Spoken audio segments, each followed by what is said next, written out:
Hier soir, à Valence, après la victoire du Real Madrid, Vinicius Junior a surpris tout le monde. Sur le terrain, il a livré une prestation impeccable. Un but, une passe décisive, une énergie qui a porté son équipe. Mais ce n'est pas sa performance qui a marqué les esprits. C'est ce qui s'est passé après. Devant les caméras, Vinicius a officialisé une nouvelle que beaucoup attendaient. Sa prolongation au Real Madrid. Il a déclaré calmement.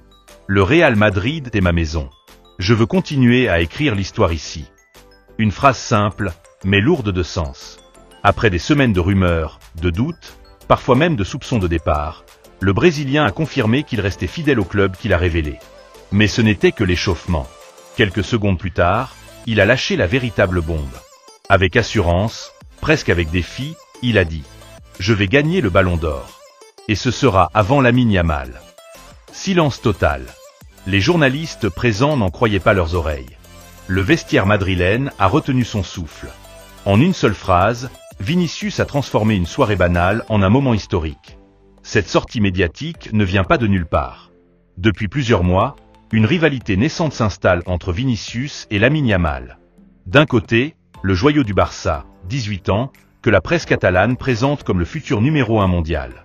De l'autre, Vinicius, qui s'impose peu à peu comme le véritable leader offensif du Real Madrid. Il faut se rappeler que, il y a peu, Yamal avait osé dire qu'il se voyait déjà gagner le Ballon d'Or dans les prochaines années. Une déclaration jugée arrogante par certains, mais qui a marqué les esprits. Vinicius, qui n'oublie jamais, a donc profité de ce moment pour répondre. En public, devant le monde entier. Mais derrière la provocation, il y a une vérité plus profonde. Vinicius sait que pour marquer son époque, il doit entrer dans l'histoire comme Cristiano Ronaldo ou Karim Benzema avant lui. Et dans l'histoire du Real Madrid, les ballons d'or comptent autant que les trophées collectifs. Rappelons-le, Cristiano en a gagné 4 sous le maillot blanc, Modric un, Benzema un autre. Vinicius veut être le prochain sur cette liste. Et sa déclaration d'hier soir n'était pas seulement une promesse. C'était une prise de position, je suis prêt à assumer ce rôle. Mais ce qui s'est passé ensuite en coulisses est tout aussi incroyable. Dans le vestiaire, Rodrigo s'est approché de Vinicius. Les tensions entre eux étaient connues. Beaucoup accusaient Rodrigo d'avoir fait fuiter des informations à la presse, un acte vécu comme une trahison. Le climat était devenu électrique entre les deux Brésiliens. Et là, au milieu du vestiaire, Rodrigo a simplement dit « Pardonne-moi, frère ». Un geste simple, mais lourd de sens. Vinicius a souri, posé sa main sur son épaule, et répondu « On va gagner ensemble ». Ce petit échange a suffi à calmer les esprits. Certains joueurs présents parlent d'un véritable tournant, la fin d'une division interne et le retour d'une unité indispensable pour aller chercher les titres. Pendant ce temps, dans les bureaux du club, une autre bataille s'était jouée ces dernières semaines. Celle du contrat de Vinicius. Le joueur voulait un salaire au niveau de Kylian Mbappé, la nouvelle superstar du Real Madrid.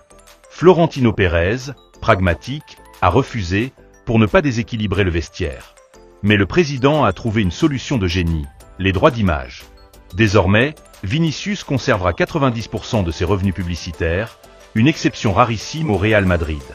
Résultat, même sans un salaire identique à celui de Mbappé, Vinicius touche presque autant, grâce à ses partenariats et à son statut grandissant de star mondiale. Cette stratégie rappelle celle utilisée avec Cristiano Ronaldo à son époque. Offrir plus de liberté sur les revenus externes, pour compenser un salaire fixe moins élevé. Un compromis qui satisfait tout le monde, Vinicius, Florentino et le vestiaire. Cette prolongation et cette déclaration ont un impact énorme sur le club. Dans le vestiaire, plusieurs cadres comme Kroos, Carvajal et même Bellingham ont exprimé leur soutien à Vinicius. Ils voient en lui un leader capable d'assumer la pression. Mbappé, lui aussi, a accepté cette situation avec maturité, comprenant que l'important n'est pas le salaire, mais la construction d'une dynastie. Mais à Barcelone, la réaction a été radicalement différente. Pour les dirigeants catalans, les mots de Vinicius sont vécus comme une provocation directe contre leur pépite. Xavi, en privé, a reconnu que cela pouvait être un moteur pour Yamal, mais aussi une source de pression inutile pour un joueur encore très jeune. Yamal, lui, a choisi de répondre avec sobriété. Sur les réseaux, il a posté une simple photo de lui à l'entraînement, accompagnée d'une phrase claire. « Je parle sur le terrain ». Un contraste total avec l'approche plus bruyante de Vinicius. Deux styles, deux personnalités, mais une même ambition, devenir le meilleur joueur du monde. Alors, qu'est-ce que tout cela signifie pour la course au Ballon d'Or ?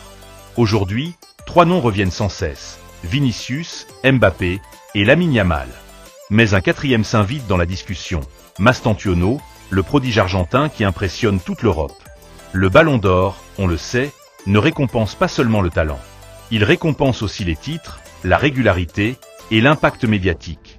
Sur ce plan, le Real Madrid est en position de force. S'il remporte la Liga ou la Ligue des Champions cette saison, Vinicius et Mbappé auront un avantage énorme. Yamal, malgré ses qualités, évolue dans un Barça encore fragile, en reconstruction. Son heure viendra sûrement, mais le présent semble tourner du côté madrilène. Hier soir à Valence, en une seule déclaration, Vinicius a donc lancé un message à tout le monde, au Barça, aux journalistes, à ses propres coéquipiers. Il a dit haut et fort qu'il voulait s'inscrire dans la lignée des légendes du Real Madrid et qu'il n'avait pas peur de la pression. Et au final, ce soir-là, le Real Madrid n'a pas seulement gagné un match. Il a peut-être gagné un leader.